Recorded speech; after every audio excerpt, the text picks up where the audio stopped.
I didn't get everything done that I needed to do today, and it's a bit disappointing. And I had anxiety. My heart nearly came out of my chest. I missed a very important deadline. However, the reasons for missing that deadline are actually quite legit, so I'll be alright.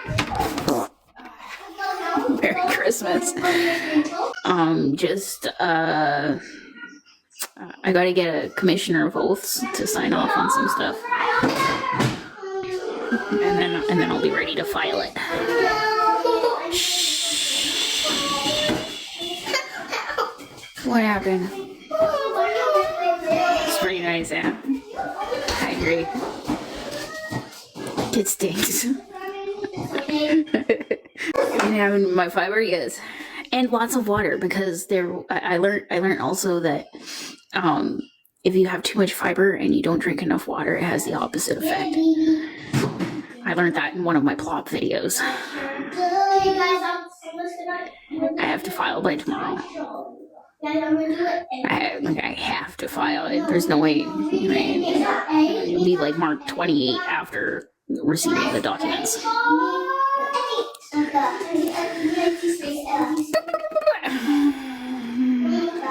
Yeah, honestly, I don't think my ex is gonna get what he's asking for. I think he's gonna get a bit more than what he's bargaining for, so. Because lying under oath is, like, it's a pretty serious offense. It's pretty serious, like, that's like,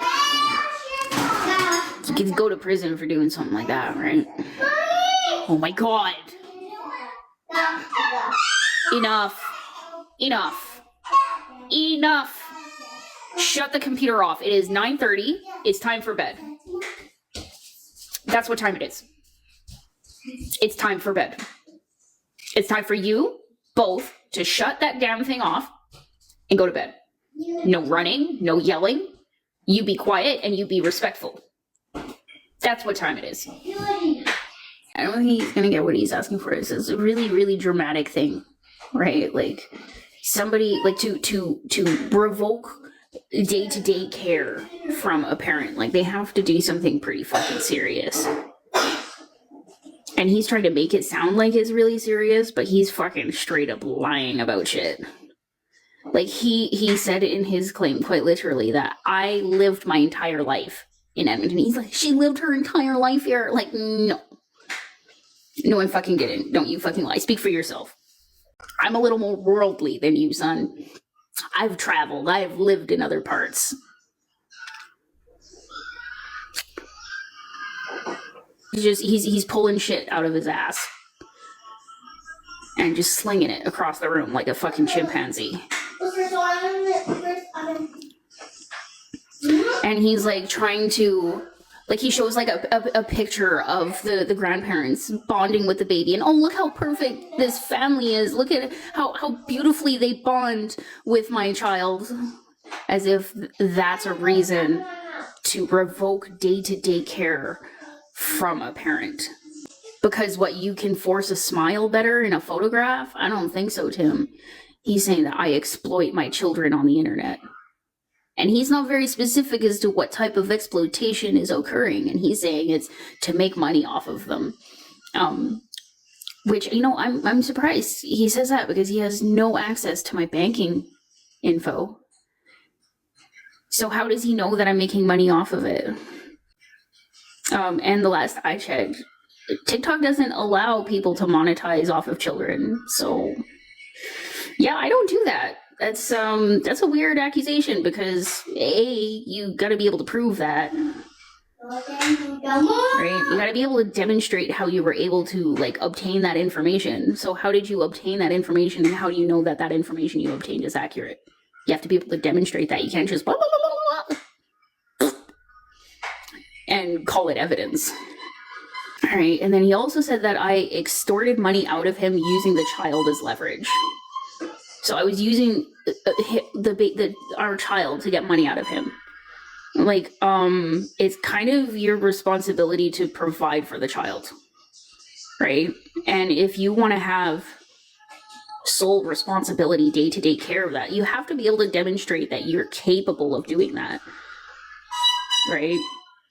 And then saying that I don't even have the means to provide for her is a pretty big stretch, because you don't have access to my banking info. You don't actually know how much money I have or how much money I make.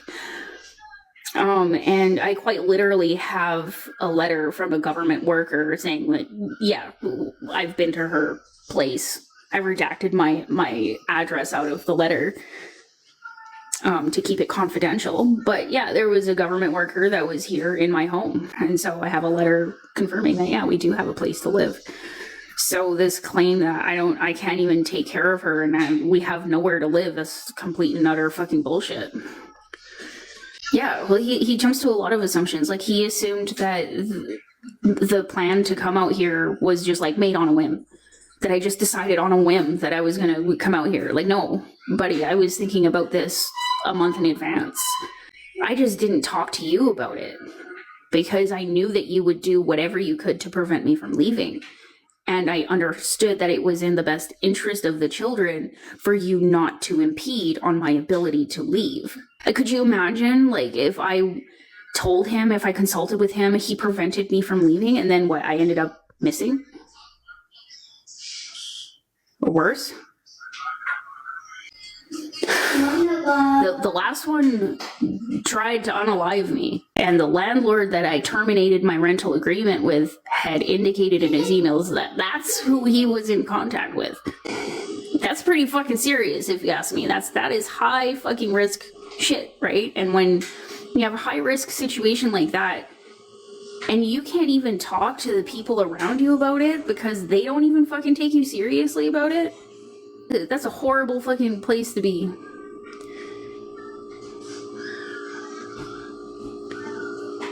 That's a horrible fucking place to be.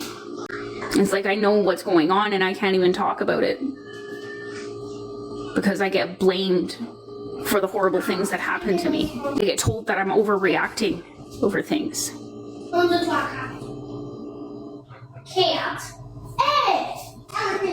So yeah, I can't be friends with my mom anymore. And obviously I can't